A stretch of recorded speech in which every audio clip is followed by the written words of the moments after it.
Hey, good morning, guys. It's Tonie, co author of Living with Adult ADHD here at HealthyPlace.com. And this week we are talking about social rejection.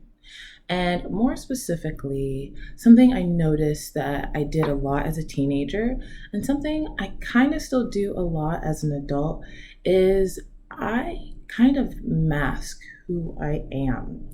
Um, I think I wear I call it like an armor suit. And, when I get home at the end of the day from work or school or whatever, I get to kind of hang that up. And there's really a version of myself that I project to the outside world. And that version is very well put together. But the reality of it is I have ADHD amongst like other things, like other personality traits. And some of those things that I have kind of deemed unlovable, like having ADHD, I I try to hide. I try to stuff to the bottom. I try to make sure that none of those tendencies come out. And unfortunately, you can't hide forever. You can't stuff the parts of yourself that you don't like forever. Eventually, they will naturally kind of creep out. And for me, when they do, I experience some discomfort. Like, oh no, like, I don't want you to see that part of me. I don't want you to know how messy I am, or, sometimes disorganized I really am. And so that keeps me from letting people come over or letting people ride in my car because I have kids and there's toys and there's mess everywhere. And not only that, I'm one of those people, who eats out of the pot and leaves the pot on the stove sometimes. Or, I'll grab something and forget to put it back and I leave cabinets open. I did good today, as you can see. But I wanted to talk to you about, well, if you go check out my blog post, you'll see how I talk a little bit more in depth about, why I had parts of myself and how it's kind of come to be a defense mechanism from social rejection. But in the video today, I wanted to talk to you about some lessons that I've learned from hiding myself from other people. And I'll forget them, so I have to look at what I wrote down.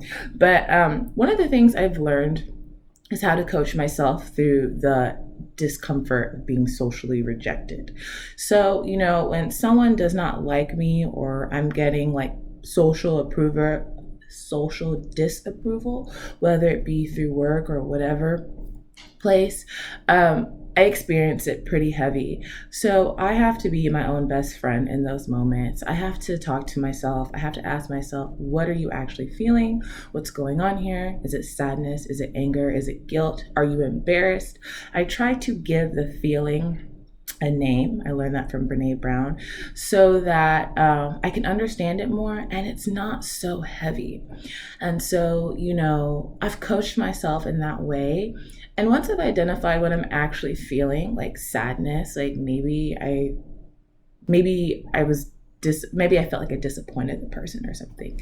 And I've identified that that's what I'm feeling. I talk myself through it, and I forgot. Oh, and I let myself kind of feel those emotions instead of forcing them to go away. Like, oh no, that's stupid. I shouldn't be feeling that. I'm like, hey, it's okay. Let's feel this. It'll go away.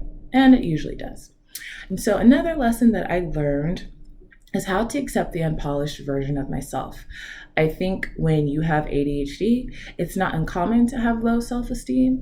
So it takes a lot of internal work, and it takes a lot of self-love, accepting who you are, the good and the bad, because we all have good and bad parts about us, and we all have things that are not the greatest. And so just accepting who I am in my totality has been helpful. And it has taken me years. It's not perfect. I'm still not very good at it. There's still some times where I'm really hard on myself and I'm in my mirror pinching my belly fat or, whatever dumb thing. But I'm getting a lot better at it. And I can say for the most part, I like Tonie. So that's something I've also learned. And then I've also learned how to shift my focus towards the people who do love me and who love all of me.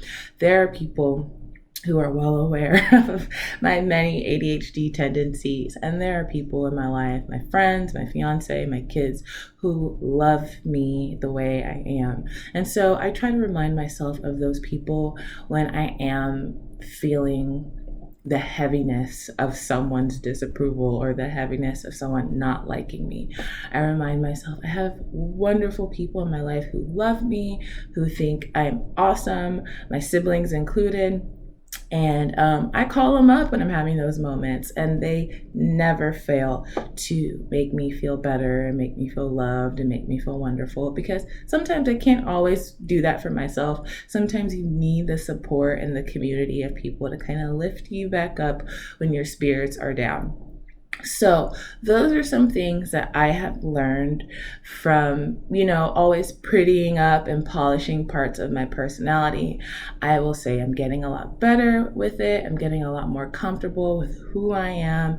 And yeah, so that's my little part of this video blog for this week. If you have anything you want to add to that, if you're familiar with this, avoidance of showing who you really are for social approval, let's talk about it. Share something. I'd love to hear about it. I think it's kind of an interesting topic. And yeah, thanks for listening.